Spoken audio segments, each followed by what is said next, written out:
ಸಿದ್ಧಾರೂಢ ಕಥಾಮೃತದ 16ನೇ ಅಧ್ಯಾಯದ ಪೂರ್ವದಲ್ಲಿ ಶ್ರೀ ಗ್ರಂಥ ಮಹಾತ್ಮೆ. ಶ್ರೀ ಗಣೇಶಾಯ ನಮಃ. ಶ್ರೀ ಗುರು ಸಿದ್ಧಾರೂಢಾಯ ನಮಃ.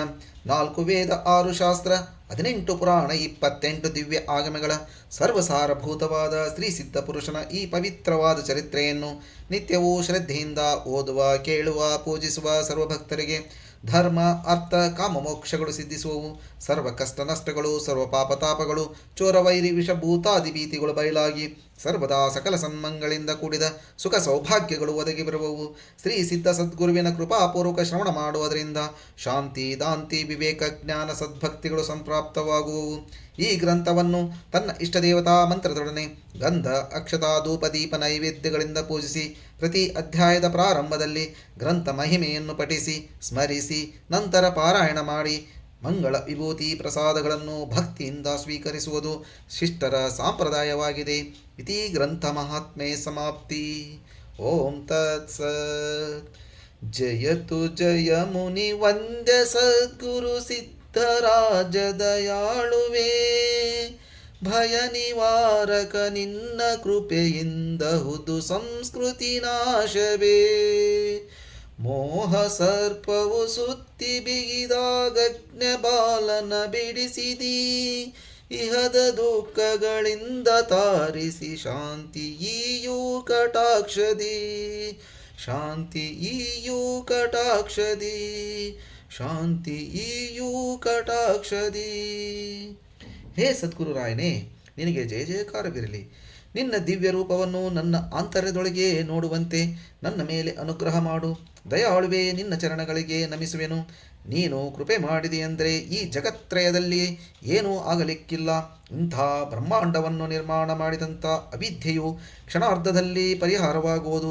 ನಿನ್ನ ನಾಮದ ಮಹಿಮಾ ಇಷ್ಟೇ ಎಂದು ಅದಕ್ಕೆ ಉಪಮ ಕೊಡಲಿಕ್ಕೆ ಸಾಧ್ಯವಿಲ್ಲ. ಯಾವಾತನು ನಿನ್ನ ನಾಮವನ್ನು ಅಖಂಡ ಜಪಿಸುವನೋ ಅವನನ್ನು ಬ್ರಹ್ಮನೇ ಪೂಜಿಸುವನು. ಎಲ್ಲ ಪ್ರಕಾರದ ಈಶ್ವರೀ ವಿಭೂತಿಗಳು ಆತನ ಮುಂದೆ ಕೈ ಜೋಡಿಸಿಕೊಂಡು ನಿಂತಿರುತ್ತವೆ ಮತ್ತು ಐಶ್ವರ್ಯ ಭೋಗಗಳನ್ನು ಮುಂದಿಡುತ್ತದೆ. ಆದರೆ ಆತನು ಅವನ್ನು ಸ್ವೀಕರಿಸಲೊಲ್ಲನು, ಯಾಕೆಂದರೆ ಅವನ ಕಾರ್ಯವು ಮುಂದೆ ಇರುತ್ತದೆ. ಆತನು ಈಶ್ವರನಿಗಿಂತ ಮೇಲಿನ ಸ್ಥಾನವನ್ನು ನೋಡುತ್ತಾನೆ ಮತ್ತು ಅದನ್ನು ನಾಮಬಲದಿಂದ ಗುರುಕೃಪೆ ಮೂಲಕ ಶೀಘ್ರವಾಗಿ ಹೊಂದುವನು. ಈಶ್ವರನಿಗೆ ಅಧಿಷ್ಠಾನವಾಗಿರುವ ನಿರ್ಗುಣ ನಿರ್ವಿಕಾರವಾದ ಬ್ರಹ್ಮತತ್ವವನ್ನು ಗುರುಕೃಪೆಯಿಂದ ಆತನು ಪ್ರಾಪ್ತ ಮಾಡಿಕೊಂಡು ದ್ವೈತ ನಿರಸನವಾಗಿ ಸುಖವನ್ನು ಹೊಂದುತ್ತಾನೆ. ಅಂಥ ಸತ್ಪುರುಷನಿಗೆ ಜಗತ್ತು ಸದ್ಗುರು ರೂಪವೇ ಕಾಣಿಸುವುದು. ಶುಭ, ಅಶುಭ, ಪುಣ್ಯ, ಪಾಪ ಎಲ್ಲ ಸಮಾನವಾಗಿ ಕಾಣಿಸುವವು. ಆತನು ಹೃದಯದಲ್ಲಿ ಸದಾಕಾಲ ಸ್ವಸ್ವರೂಪವನ್ನು ನೋಡುವಂತವನಾಗಿ ಆತನಲ್ಲಿ ನಾನು ನೀನು ಎಂಬ ಭೇದಮತಿಯು ಉಳಿಯಲಾರದು. ಆತನಿಗೆ ಉಚ್ಚ ನೀಚವೆಂಬುವು ಸಮಾನವಾಗಿರುವವು. ಮಾನಾಪಮಾನಗಳೆಂಬುವು ಕಾಣಿಸುವುದಿಲ್ಲ ಮತ್ತು ವಿಧಿ ನಿಷೇಧ ಜಾಲದಿಂದ ಆತನ ಸ್ಥಾನವು ದೂರವೇ ಇರುತ್ತದೆ. ಆತನು ಸೃಷ್ಟಿಯನ್ನೆಲ್ಲ ಆತ್ಮರೂಪವಾಗಿ ನೋಡುತ್ತಾನೆ. ದೇಹ ದುಃಖದಿಂದ ಸಂಕಟ ಪಡಲಾರನು. ಆದರೆ ಪರರ ದುಃಖವನ್ನು ನೋಡಿದ ಮಾತ್ರದಿಂದ ಆತನ ಹೃದಯವು ದ್ರವಿಸುವುದು. ನಾಮದಲ್ಲಿ ರತನಾಗಿರುವ ಇಂಥ ಮಹಾತ್ಮನು ಸದ್ಗುರುನಾಥನನ್ನು ದೃಢನಾಗಿ ಹಿಡಿದುಕೊಂಡಿರುತ್ತಾನೆ. ಈತನ ಮಹಿಮೆಯು ಅತ್ಯದ್ಭುತವಾಗಿದ್ದು ಸಹಸ್ರಮುಖವಾದ ಮಹಾಶೇಷನಿಂದ ಸಹ ವರ್ಣಿಸಲಾಗದು. ಆತನ ಸ್ವರೂಪದಿಂದ ಸದ್ಗುರುನಾಥನೇ ಆಗಿದ್ದರೂ ಸರ್ವದಾ ಶಿಷ್ಯ ಭಾವದಿಂದ ವರ್ತಿಸುತ್ತಿದ್ದು ನಿರಭಿಮಾನದಿಂದ ಸೇವಾ ಮಾಡುತ್ತಾ ಅಂತರದಲ್ಲಿ ಸದಾ ಶಾಂತಿಯುಕ್ತನಾಗಿರುತ್ತಾನೆ. ಈ ಮುಂದಿನ ಶ್ರೀ ಸಿದ್ಧಾರೂಢ ಚರಿತ್ರೆ ಕಥನವನ್ನು ಕೇಳುವಂತರಾಗಿರಿ. ಇದರ ಶ್ರವಣ ಮನನ ನಿಧಿಧ್ಯಾಸನಾದಿಗಳಿಂದ ಪೂರ್ಣ ಜ್ಞಾನವು ಪ್ರಾಪ್ತವಾಗುವುದು. ಶ್ರೀ ಸಿದ್ಧಾಶ್ರಮದಲ್ಲಿ ಸ್ತ್ರೀ ಪುರುಷ ಭಕ್ತಜನರು ನಿತ್ಯದಲ್ಲಿಯೂ ಭೋಜನ ಪದಾರ್ಥಗಳನ್ನು ತೆಗೆದುಕೊಂಡು ಬರುತ್ತಿರುವುದು. ಅದನ್ನು ಮೊದಲು ಸಿದ್ಧಾರೂಢರಿಗೆ ಸಮರ್ಪಿಸಿ ಅನಂತರ ಎಲ್ಲರೂ ಕೂಡಿ ಶೇಷ ಪ್ರಸಾದವನ್ನು ಭುಜಿಸುವರು. ಒಂದು ದಿವಸ ಅನೇಕ ಭಕ್ತರು ಭೋಜನವಾದ ಬಳಿಕ ಸದ್ಗುರುಗಳ ಸನ್ನಿಧಿಯಲ್ಲಿ ಭಜನ ಮಾಡುತ್ತಿದ್ದು ಸದ್ಗುರುಗಳು ವಿಶ್ರಾಂತಿ ಸ್ಥಾನಕ್ಕೆ ತೆರಳಿದ ಮೇಲೆ ಆ ಜನರು ಕೆರೆ ದಂಡೆಗಿರುವ ವೃಕ್ಷಗಳ ಛಾಯೆಗೆ ಹೋದರು. ಅಲ್ಲಿ ಗಿಡಗಳ ಕೆಳಗೆ ವಿಶ್ರಾಂತಿ ತೆಗೆದುಕೊಳ್ಳುವ ಸಮಯದಲ್ಲಿ ಕೆಲವು ಚಿಕ್ಕ ಹುಡುಗರು ಆಡುತ್ತಾ ಕೆರೆ ಹತ್ತಿರ ಬಂದು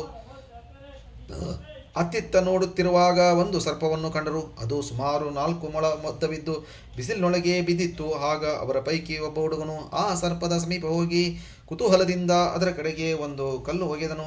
ಆ ಕಲ್ಲು ಸರ್ಪಕ್ಕೆ ತಾಗಿ ಅದು ಮಹಾಕ್ರೋಧದಿಂದ ಎಡೆಯನ್ನು ಎತ್ತಿ ಹುಡುಗನನ್ನು ನೋಡಿ ತತ್ಕಾಲವೇ ಅವನ ಕಾಲಿಗೆ ಸುತ್ತಿಕೊಂಡು ಬಿಗಿದು ಕಟ್ಟುವಂಥದ್ದಾಯಿತು. ಆಮೇಲೆ ಆ ಸರ್ಪವು ಬಹು ಸಿಟ್ಟಿನಿಂದ ಅವನಿಗೆ ಕಡಿಯಲಾರಂಭಿಸಿತು. ಹುಡುಗನಾದರೂ ಅದನ್ನು ಬಿಡಿಸಿಕೊಂಡು ಹೋಗಬೇಕೆಂದು ನೋಡಿದರೆ ಆತನ ಶಕ್ತಿ ನಡೆಯದಂತಾಯಿತು. ಸರ್ಪವು ಅವನ ಸರ್ಪಾಂಗದಲ್ಲಿ ಕಡಿಯುತ್ತಿತ್ತು. ಇದರಿಂದ ಅವನು ವಿಕಳನಾಗಿ ದೀರ್ಘಸ್ವರದಿಂದ ರೋದನ ಮಾಡಲಾರಂಭಿಸಿದನು. ಇದನ್ನೆಲ್ಲ ಕಂಡು ಇದರ ಹುಡುಗರು ಏನು ಮಾಡಲೇಬೇಕೆಂದು ತೋಚದೆ ಅವನ ತಾಯಿ ತಂದೆಗಳನ್ನು ಕರೆಯದಂತವರಾದರು. ಆ ತಾಯಿ ತಂದೆಗಳು ಬಂದು ಕಾಲಿಗೆ ಸರ್ಪ ಸುತ್ತಿದ ತಮ್ಮ ಮಗನನ್ನು ನೋಡಿ ಬಹಳ ಆಕ್ರಾಂಡ ಮಾಡಿದರು. ಹುಡುಗನ ತಾಯಿಯು ಆತನಿಗೆ, ಬಾರಪ್ಪ ಮಗುವೇ, ನಿನ್ನನ್ನು ನೋಡಿ ನನ್ನ ಜೀವ ಕಸಿಬಿಸಿಯಾಗುತ್ತದೆ. ಆ ಹಾವನ್ನು ಅಲ್ಲೇ ಬಿಟ್ಟು ಬೇಗನೆ ಬಾ. ನನ್ನ ಕಾಲುಗಳು ತರತರನೆ ನಡುಗುತ್ತಿವೆ ಮತ್ತು ನನಗೆ ಬಹಳ ಭಯವಾಗುತ್ತಿದೆ ಅಂದಳು. ಆಕೆಯ ಗಂಡನಾದರೂ ಭಯದಿಂದ ಹಿಂದೆಯೇ ನಿಂತು ಬಿಟ್ಟನು. ದೀರ್ಘಸ್ವರದಿಂದ ತಾಯಿಯು ಅಳುತ್ತಿದ್ದಳು. ತಂದೆಯು ಸಮೀಪ ಹೋಗಲು ಹೆದರುತ್ತಿದ್ದನು. ಇತರ ನೆರೆದ ಜನರಾದರೂ ಬಹಳ ಗಾಬರಿಯಾಗಿ ಅತ್ತಿತ್ತ ಗಡಬಡಿಸುತ್ತಿದ್ದರು. ಆ ಹುಡುಗನಾದರೂ ಅತ್ತಿತ್ತ ಓಡುತ್ತಾ ಅಲ್ಲಲ್ಲಿ ಬೀಳುತ್ತಾ ಮತ್ತು ಎದ್ದು ನಿಂತು ಎಷ್ಟು ಪೇಚಾಟಪಟ್ಟರೂ ಆ ಹಾವು ಅವನನ್ನು ಬಿಡಲೊಲ್ಲದು. ಅಳುತ್ತಿದ್ದ ತಾಯಿಯನ್ನು ನೋಡಿ ತಂದೆಯು, ನೀನು ವ್ಯರ್ಥ ಯಾಕೆ ಅಳುತ್ತಿ? ಅವನು ತಿಳಿದು ತಿಳಿದು ಸರ್ಪದ ಹತ್ತಿರ ಹೋಗಿದ್ದನು. ಏನು ಯತ್ನ ಮಾಡಿದರೂ ಅವನು ಸಾಯುವನು, ಅಳಬೇಡ ಅಂದನು. ಇತರ ಜನರು ಶಂಖಧ್ವನಿ ಮಾಡುತ್ತಿದ್ದರು. ಆದರೆ ಯಾರೊಬ್ಬರಿಗೂ ಸರ್ಪದ ಸಮೀಪ ಹೋಗಲಿಕ್ಕೆ ಧೈರ್ಯವಾಗಲಿಲ್ಲ. ಆಗ ಒಬ್ಬರು ಶ್ರೀ ಸಿದ್ಧಾರೂಢರ ಕಡೆಗೆ ಹೋಗಿ ಈ ವರ್ತಮಾನವನ್ನು ತಿಳಿಸಿದರು. ಆ ದಯಾಗನರಾದ ಸಿದ್ಧರು ಇದನ್ನು ಕೇಳಿದಾಕ್ಷಣವೇ ಗಡಬಡಿಸಿ ಓಡಿ ಬಂದು ನೋಡಿದರು. ಜನರೆಲ್ಲ ಬಹಳ ಆಕ್ರಾಂತ ಮಾಡುತ್ತಾ ಸುಮ್ಮನೆ ನೋಡುತ್ತಿದ್ದರು. ಯಾರೋ ಒಬ್ಬರು ಒಂದು ಉದ್ದವಾದ ಕಟ್ಟಿಗೆಯನ್ನು ತಂದು ಅದರಿಂದ ಆ ಹಾವನ್ನು ಬಿಡಿಸಲಿಕ್ಕೆ ನೋಡುತ್ತಿದ್ದರು. ಆದರೆ ಅದು ಬಿಡಲೊಲ್ಲದು. ಸಮೀಪ ಹೋಗಲಿಕ್ಕೆ ಯಾರೊಬ್ಬರಿಗೂ ಧೈರ್ಯ ಸಾಲುತ್ತಿದ್ದಿಲ್ಲ. ಆಗ ಸಿದ್ಧರು ಜನರನ್ನು ಅತ್ತಿತ್ತ ಸರಿಸಿ ನೆಟ್ಟಗೆ ಆ ಬಾಲಕನ ಹತ್ತಿರ ಹೋಗಿ ಆ ಹಾವಿನ ಹೆಡೆ ಹಿಡಿದು ಮತ್ತೊಂದು ಹಸ್ತದಿಂದ ಹುಡುಗನನ್ನು ಹಿಡಿಯುವಂತರಾದರು. ಆಮೇಲೆ ಸದ್ಗುರು ಆ ಹಾವನ್ನು ಸರಕ್ಕನೆ ಜಗ್ಗಿ ಹುಡುಗನನ್ನು ಬಿಡುಗಡೆಪಡಿಸಿದರು ಮತ್ತು ಹಾವನ್ನು ದೂರ ಚೆಲ್ಲಿದರು. ಅದು ಅಲ್ಲೇ ನಿಶ್ಚಿತವಾಗಿ ಬಿತ್ತು.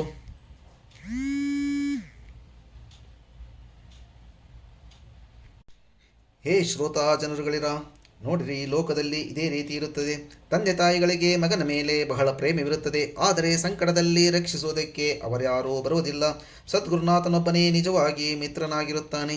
ತಮ್ಮ ಕಾರ್ಯವಾಗುವ ತನಕ ಜನರು ನನ್ನವರು ನನ್ನವರು ಎನ್ನುವರು. ಆದರೆ ಸಂಕಟ ಪ್ರಾಪ್ತವಾದಾಗ ಸದ್ಗುರುನಾಥನ ಹೊರತು ಮತ್ತಾರೂ ಬರುವುದಿಲ್ಲ. ವಿಪತ್ತಿನೊಳಗೆ ರಕ್ಷಿಸುವಂಥ ಸದ್ಗುರು ಒಬ್ಬನೇ ಸ್ನೇಹಿತನಾಗಿರುತ್ತಾನೆ. ಆತನನ್ನು ಆಶ್ರಯಿಸಿದರೆ ನಾವು ಎಂದೂ ದುಃಖವನ್ನು ಕಾಣೆವು. ಜೀವರನ್ನು ದುಃಖದೊಳಗಿಂದ ಪಾರು ಮಾಡುವುದಕ್ಕಾಗಿ ಆತನು ಅವತಾರವಾಗಿರುತ್ತದೆ. ಆದ್ದರಿಂದ ಎಲ್ಲಿ ತನಕ ಮರಣ ಸಮೀಪ ಬಂದಿಲ್ಲವೋ ಅಷ್ಟರಲ್ಲಿಯೇ ಆತನ ಚರಣಗಳನ್ನು ಹಿಡಿಯಿರಿ. ಆತನು ದಯಾಳು ಇದ್ದಾನೆ, ದೋಷಗುಣಗಳನ್ನು ನೋಡುವವನಲ್ಲ. ಶರಣು ಬಂದ ಮಾತ್ರದಿಂದ ಆತನು ತಾರಿಸುತ್ತಾನೆ. ಇತ್ತ ಸದ್ಗುರುಗಳು ಹುಡುಗನನ್ನು ನೋಡುತ್ತಾರೆ. ಅವನ ಸರ್ವಾಂಗದಲ್ಲಿ ಸರ್ಪದಂಶಗಳು ಕಾಣಿಸುತ್ತಿದ್ದವು. ಆಮೇಲೆ ಸದ್ಗುರು ಹುಡುಗನ ಮೈ ಮೇಲೆಲ್ಲ ತಮ್ಮ ಅಮೃತ ಹಸ್ತವನ್ನು ಆಡಿಸಿದ ಮಾತ್ರದಿಂದ ಅವನು ಸ್ವಸ್ಥನಾದನು. ಆಗ ಆ ಮಹಾತ್ಮರು ಹುಡುಗನ ಕೈ ಹಿಡಿದು ಮಠದೊಳಗೆ ಕರೆದುಕೊಂಡು ಹೋಗಿ ಆತನ ಶರೀರಕ್ಕೆ ಪ್ರಸಾದ ವಿಭೂತಿ ಹಚ್ಚಿ, ಹೇ ಬಾಳ, ನಿನಗೆ ಇನ್ನು ಮೇಲೆ ಈ ಸರ್ಪದಂಶದ ಭೀತಿ ಹೋಯಿತು, ಸ್ವಸ್ಥದಿಂದಿರು ಎಂದು ಕೃಪಾವಚನವನ್ನು ದಯಪಾಲಿಸಿದರು. ಇಂಥ ದಯಾಳುವಾದ ಆ ಸದ್ಗುರುರಾಯರು ದೀನ ಅನಾಥರಾಗಿರುವಂತರನ್ನು ರಕ್ಷಣೆ ಮಾಡುತ್ತಾನೆ. ಅಭಯದಾತನೆಂಬ ತನ್ನ ಬಿರುದನ್ನು ಆತನು ಸದಾ ಕಾಯ್ದುಕೊಳ್ಳುತ್ತಿರುವನು. ಹೇ ಶ್ರೋತಾ ಜನರುಗಳಿರ, ಈಗ ಕಥೆಯ ಲಕ್ಷಾರ್ಥವನ್ನು ಕೇಳುವಂತರಾಗಿರಿ. ಜೀವನು ಅಜ್ಞಾನವೆಂಬ ಬಾಲ್ಯಾವಸ್ಥೆಯಲ್ಲಿ ತನ್ನ ಹಿತಾಹಿತಗಳನ್ನು ನೋಡುವ ವಿಷಯದೊಳಗೆ ಕೈ ಹಾಕುತ್ತಾನೆ.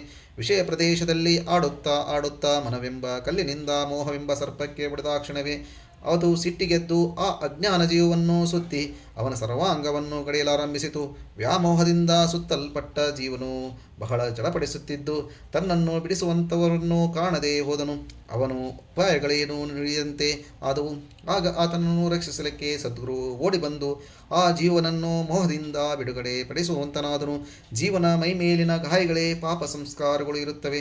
ಅವುಗಳ ಮೇಲೆ ಸದ್ಗುರುವು ಬೋಧವೆಂಬ ಅಮೃತ ಹಸ್ತ ಹಿಡಿದು ಕೂಡಲೇ ಅವು ನಿರ್ವಿಷಗಳಾಗಿ ಹೋದವು. ಆಮೇಲೆ ಮನನವೆಂಬಂಥ ವಿಭೂತಿ ಹಚ್ಚಿದ ಕೂಡಲೇ ಸಂಸ್ಕಾರದ ಬೀಜಗಳು ನಾಶವಾದವು. ಅಂಥ ಈ ಸದ್ಗುರುವಿನ ಕೃಪಾ ವಿಶೇಷವು ದೀನ ಜನರಿಗೋಸ್ಕರವಾಗಿಯೇ ಕಾದಿಟ್ಟಿರುವುದು. ಯಾರು ಸಂಸಾರಕ್ಕೆ ಬೇಸತ್ತು ಹೋಗಿರುತ್ತಾರೋ ಅಂಥವರನ್ನು ಸತ್ಯವಾಗಿ ಆ ಸಿದ್ಧ ಸದ್ಗುರು ತಾರಣೆ ಮಾಡುತ್ತಾನೆ. ಹೇ ಗುರುವರ್ಯ, ನಿನಗೋಸ್ಕರ ನಮನ ಮಾಡುತ್ತೇನೆ. ನನ್ನ ಮೇಲಿನ ಈ ಮಾಯೆಯನ್ನು ನೀನು ಕಳೆದು ಬಿಡು. ನನ್ನನ್ನು ತಾರಿಸಲಿಕ್ಕೆ ನೀನು ಸಿದ್ಧನಾಗು. ನಿನ್ನ ಚರಣಗಳಲ್ಲಿ ನನ್ನ ಮಸ್ತಕವನ್ನಿಡುವೆನು. ನನ್ನ ಮತಿಯು ಶುದ್ಧವಿಲ್ಲ, ನಾನು ಸಂಸಾರದಲ್ಲಿ ಬದ್ಧನಾಗಿದ್ದೇನೆ. ಇಂಥ ನನ್ನ ದೀನನ ಶಬ್ದವು ನಿನ್ನ ಕಿವಿಯಲ್ಲಿ ಹೇಗೆ ಬಿದ್ದೀತು? ಆದರೆ ನೀನು ಕೃಪಾನಿಧಿ ಇರುವಿ ಎಂದು ನನ್ನ ಬುದ್ಧಿಯು ಹೇಳುತ್ತದೆ. ಕಾಲಾಂತರದಲ್ಲಿಯಾದರೂ ನೀನು ಕೃಪಾ ಮಾಡುವಿ ಎಂಬ ನಿಶ್ಚಯದಿಂದ ನಾನು ಧೈರ್ಯ ಬಿಡುವುದಿಲ್ಲ. ನೀನು ಎಂದು ಕೃಪಾ ಮಾಡುವೆಯೋ ಆ ಕ್ಷಣದಲ್ಲಿ ನನ್ನ ಬಹುಬಂಧನವು ಹಾರಿ ಹೋಗುವುದು. ಆ ಸುದಿನವು ಎದ್ದು ಬಂದಿತು ಎಂದು ನಾನು ದಾರಿ ನೋಡುತ್ತಿದ್ದೇನೆ. ಹೇ ಶ್ರೋತಾ ಜನರುಗಳಿರ, ಮುಂದಿನ ಅಧ್ಯಾಯದಲ್ಲಿ ಅತಿ ರಸಯುಕ್ತವಾದ ಕಥನವನ್ನೇ ಕೇಳುವಂತರಾಗಿರಿ. ಅದರ ಶ್ರವಣ ಮಾತ್ರದಿಂದ ಅಜ್ಞಾನ ರೂಪತಮವು ನಿರಸನವಾಗುವುದು ಎಂಬಲ್ಲಿಗೆ ಶ್ರೀ ಸಿದ್ಧಾರೂಢ ಕಥಾಮೃತದೋಳ್ ಶ್ರವಣ ಮಾತ್ರದಿಂದ ಸರ್ವ ಪಾಪಗಳನ್ನು ಭಸ್ಮ ಮಾಡುವಂಥ ಬಹುಮಧುರವಾದ ಈ 16ನೇ ಅಧ್ಯಾಯವನ್ನು ಶಿವದಾಸನು ಶ್ರೀ ಗುರು ಸಿದ್ಧಾರೂಢ ಸದ್ಗುರುಗಳ ಶರಣಾರವಿಂದಗಳಲ್ಲಿ ಅರ್ಪಿಸಿರುವನು. ಓಂ ತತ್ಸ